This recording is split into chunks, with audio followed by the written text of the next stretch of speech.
I'm just going to show you very quickly by diving into one of these assets how I can actually modify it. So I can sculpt. So at the moment I've just got a cube and I can sort of smear that cube around. It doesn't look very nice. But I've got all these different options for sculpting. So all I'm going to do is turn it into negative. You see I can cut a hole.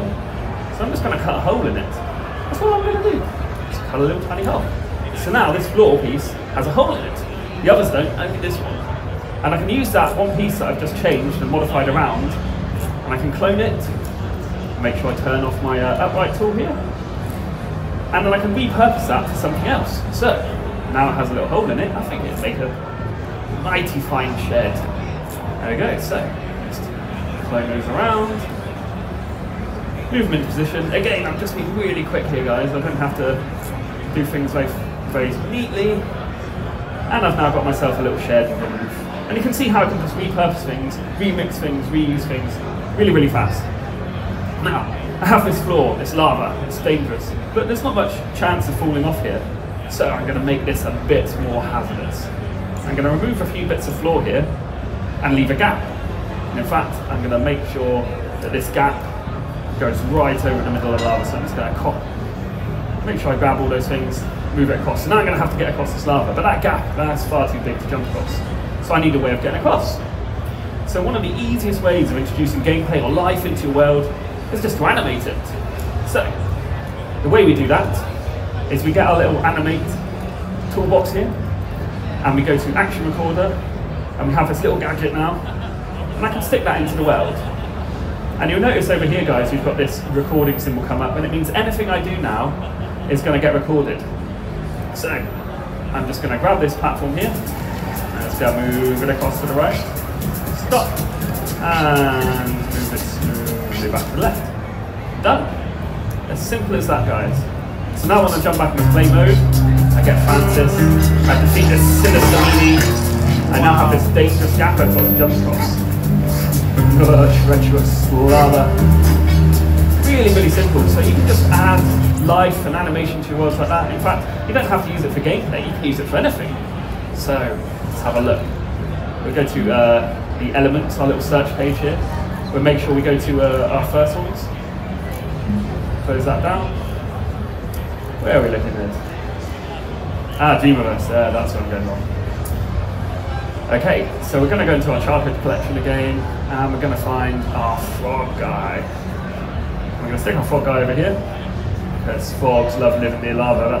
That's right, isn't it? Frogs and lava? I'm pretty sure they go together. Okay, and I'm going to get my little animate action recorder out again, and I'm just going to grab this frog and I'm going to animate it, just bouncing like a happy little frog. I'm a happy frog! Oh, ribbit. Brilliant.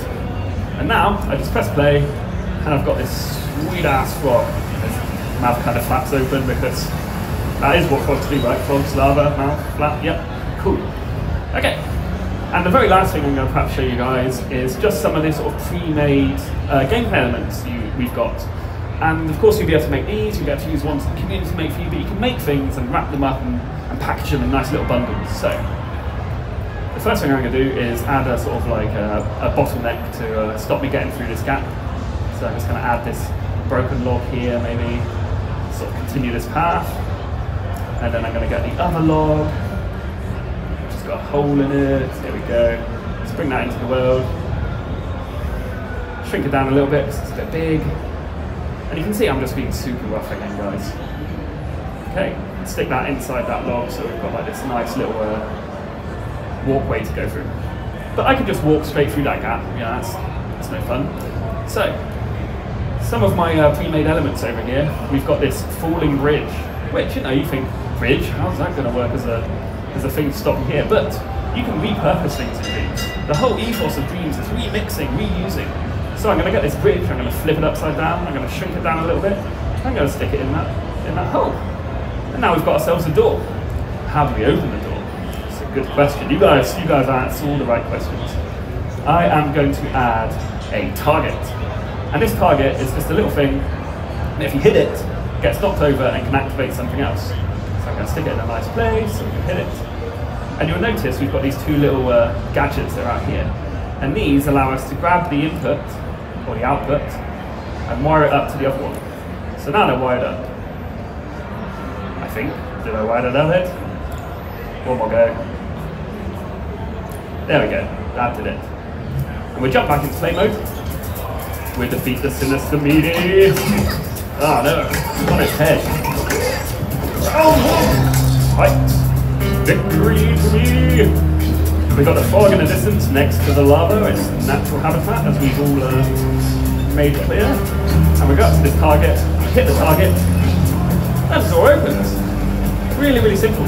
So we can use pre-made assets to collage a level all together really, really fast. Really, really simple. So thank you guys. I'm really glad you came and joined us at Dreams today. Remember, everything you saw was made in Dreams. Everything here is made in Dreams. We've got a whole game that goes with it. It's going to be amazing. Thank you so much for coming along today, guys, and hopefully we'll see you again later on. Yeah. Thanks, guys.